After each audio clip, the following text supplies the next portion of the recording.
with romantic relationships, I'm like, oh wow, I see very clearly how we now are looking for our partners to be our God. Yep. Whereas, right, God is our sufficiency. God is our strength. God is our provider. God is our protector. That is the greatest intimate relationship we can have.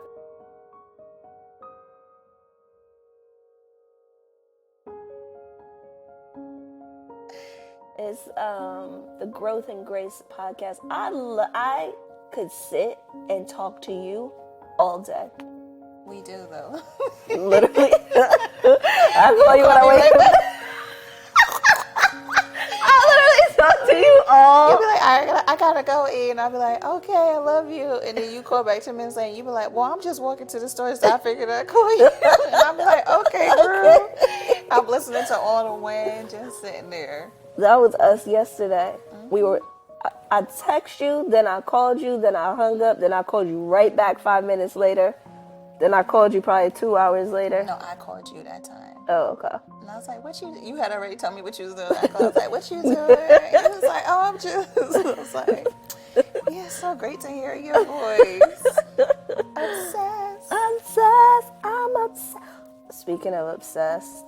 What? What's something or someone you're obsessed with other than me? You. Gracie. Gracie. Chocolate. Am I supposed to be making a list of stuff? No, I'm getting somewhere. So I have been studying idols. Oh, come on. And what? You walked me right into that. I walked you.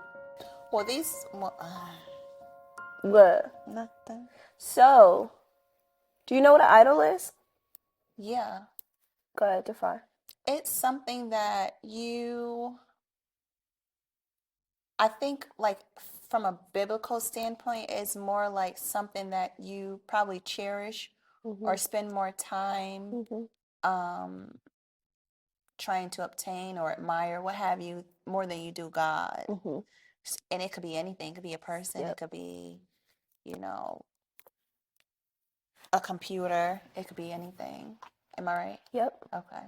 So I've been the way that I got here.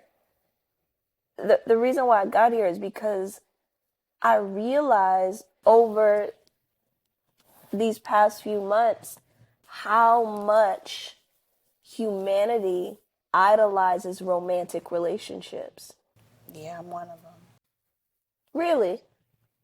Like, I'm like a hopeless romantic. I romanticize everything. But romanticizing versus worshiping and being consumed with a thing is different.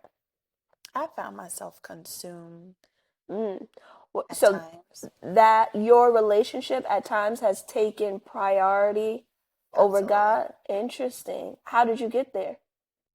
Losing focus, which is easy to do. If you spend less time doing one thing, you'll find yourself spending more time doing something else. So I probably found myself spending less time like reading my Bible or like focusing on self, because when I'm focused on myself, I'm super in tune with God and like learning and reading on God. But when I'm not, and I'm like hyper focused on like what may be going on in life, distracted, I find myself somewhere else.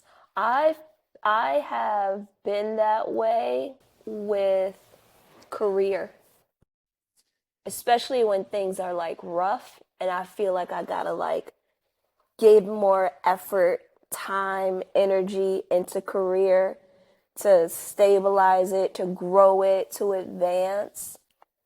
Yeah. But with romantic relationships, I'm like, oh wow, I see very clearly how we now are looking for our partners to be our God. Yep. Whereas, right, God is our sufficiency. God is our strength. God is our provider. God is our protector. That is the greatest intimate relationship we can have. And we've now turned from that and we're looking for partners, romantic partners who can protect and provide and carry all my burdens and right. And I tell you all the time, there's certain things where I don't come to you and talk to you about it because that's not your job. That's God's responsibility. Yeah. And it helps to balance out. You are a gift. You support me in ways, but I'm very clear that my God is my everything, is my all. When I wake up in the morning and I feel the sun on my skin, I go into a mantra: God, you are my everything. God, you are my all. There's nothing and no one that has a place in my heart the way that you do. But I'm like, how did we get here? I've been grateful enough to where I've never idolized a man or a relationship in that way. Definitely career, but I feel like I'm seeing, and it scares me because what happens when that relationship fails? What happens when that person dies? What happens when you've put all your stake into a thing, an object, a human? There is in Psalm 115, God talks about basically giving people over to their idols. Like you wanna trust in this thing that cannot speak, that cannot hear, that cannot do all these things. That's basically not me. I'm gonna give you over to it. And so now we're living in a world where God has literally given people over to the thing that they worship. That's horrifying to me. Yeah. Prioritizing other things over my God, like how I decenter those things. And Satan is crafty. Yeah. Cause he knows the things that concern us, will make us worry, will make us doubt, right? The things that bring us joy, like what we're Right. yearning for in that moment. And that's like the little carrot stick to get us to fumble. But when I think about how I decenter those things, like it's back to what you say. I have to shift my focus. Yeah, because they're all distractions. They're all distractions. Literally, all distractions. When I think about how like Moses went up on the mountain and Aaron down here with the people, Moses come back, they done built an idol and they worshiping this thing, right? Because they concerned and worried. Our leader is gone. We don't know what happened to Moses. We have to build for ourselves a God, right? Like it's all motivated out of, well, that was motivated out of fear, doubt, worry. And now that you bring that up, I'm thinking out loud when I am not centering God and He is not my focus and who I'm worshiping and praising and giving all of my energy to, it's usually because there's some sort of fear, doubt, worry present that's created a distraction and causing me to decenter God. Yeah. Yep. And that's happening with romantic relationships. Yeah. We put a lot of, you know what it is? We probably get so distracted because we put so much work into it that we have such a great expectation for it to come out like our God. And the thing is, when it doesn't, it drives us even more into like idolizing it even more. How can I fix this? How can I make it more present? How can I make it better? But that's not what God wants you to do. What does He want you to do? Take your focus off of that relationship. Put your focus on Him because He could fix it. Easy. He could give you the tools that you need to fix Easy. it. He already gave them to you, but you got distracted and started doing something else. Mm-hmm. So, yeah, romantic relationships it's like you could straddle the fence on that one, so to speak. Mm-hmm. Like, it's easy to be on, like, idolizing it versus not. So, yeah, I definitely have been there, and I'll tell you this, it don't feel good. What doesn't feel good? When you, like, put it on a pedestal like that. It's not good. It's not healthy. What about it doesn't feel good? Because you become dependent upon it, and you're not supposed to be dependent upon any person, anything. Your dependence should be on God. It's like the thing you need. It's like, I have to have this thing. It's just not like I have to, but like you think you need it. Yeah. Like, yeah, that's probably, I think that when you brought up the whole idea of like where Moses was up on the mountain and the people were down there, and they were like, all the other people like have something that they worship. Like, we should be doing this too. Our leader is gone. We have nothing to worship. You're here, Aaron. We just need something to worship. And like, even in him, like knowing the right thing to do, because he was a leader with Moses, he became the high priest. So even in knowing the right stuff to do, he still got distracted because of all the stuff that they were feeding him and telling him. That's a scary thing. Yeah. Yeah. So, and that wasn't even a romantic relationship. That literally was just, we need a God they thought any God would do. Well, one, they're comparing themselves to other people.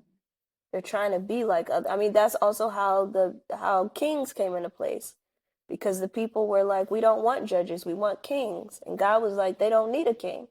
No, God said, I am their king. I've done everything that they needed, and these people are spitting in my face. Right.